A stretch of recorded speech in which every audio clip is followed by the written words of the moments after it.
Welcome to passions of সহেলি। আজ দেখাবো air fried chicken fry আর fried chicken pakora. নিয়ে নিয়েছি পেঁয়াজ, রসুন, আদা আর এগুলোকে মিক্সিতে ব্লেন্ড করে নেব। চাইলে তোমরা এই সময় লঙ্কা দিতে পারো, বেবি খাবে তাই লঙ্কা দিইনি। দুটো ভাগে ভাগ করে নিলাম। আর 1 টিস্পুন মুগ ডাল আর 2 টিস্পুন ছোলার ডাল আমি ভিজিয়ে রেখেছিলাম, দিয়ে দিলাম। সাথে দেবো হিং, কাশ্মীরি লঙ্কা গুঁড়ো আর দেবো কাসুরি মেথি।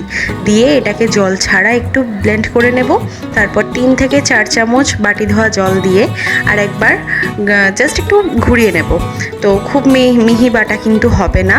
এরপর খুব ভালো করে জল ঝরানো চিকেনে দিয়ে দেবো নুন, হলুদ আর দিয়ে দেবো সামান্য গোলমরিচ গুঁড়ো, দিয়ে দেবো সেই পেঁয়াজ, আদা, রসুন বাটাটা আর একটুখানি লেবুর রস, দেবো চিনি অল্প আর দেবো ডাল বাটা। ডাল বাটার টেক্সচারটা দেখে নাও, একদম মিহি কিন্তু হয়নি, একটু কিন্তু দানা দানা রয়েছে।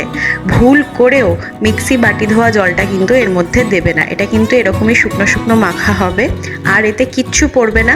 এয়ার ফ্রায়ারের প্যানটা বাটার পেপার দিয়ে রেডি করে নিলাম। আর এই দেখো, এইভাবে চিকেন পিসেসগুলো একটু ছেড়ে ছেড়ে বসিয়ে দেবো। আর এই কটা দেখে ভাবছো আমার ছেলের জন্য এই কটাই যথেষ্ট, এর থেকে বেশি আর আমি ওকে দিচ্ছি না। বাট আমার হাজব্যান্ড একদমই এয়ার ফ্রাই খেতে পারে না, ওর কিন্তু তেলে ভাজাই চাই। তো দেখো, এইভাবে একটুখানি উল্টে পাল্টে দিয়ে 160 ডিগ্রি সেলসিয়াস তাপমাত্রায় 10 মিনিট মতো এয়ার ফ্রাই করে নিয়েছি। ব্যাস রেডি। আর এরপর একটু ডুবো তেলে আমি এই বাকি চিকেন পকোড়াগুলো লাল লাল করে ভেজে নেব। এক পিঠ হয়ে গেলে তারপরেই কিন্তু উল্টাবে। দেখো কি সুন্দর রং ধরে নিয়েছে। আরে যাচ্ছ কোথায়, প্লেটিংটা দেখে যাও।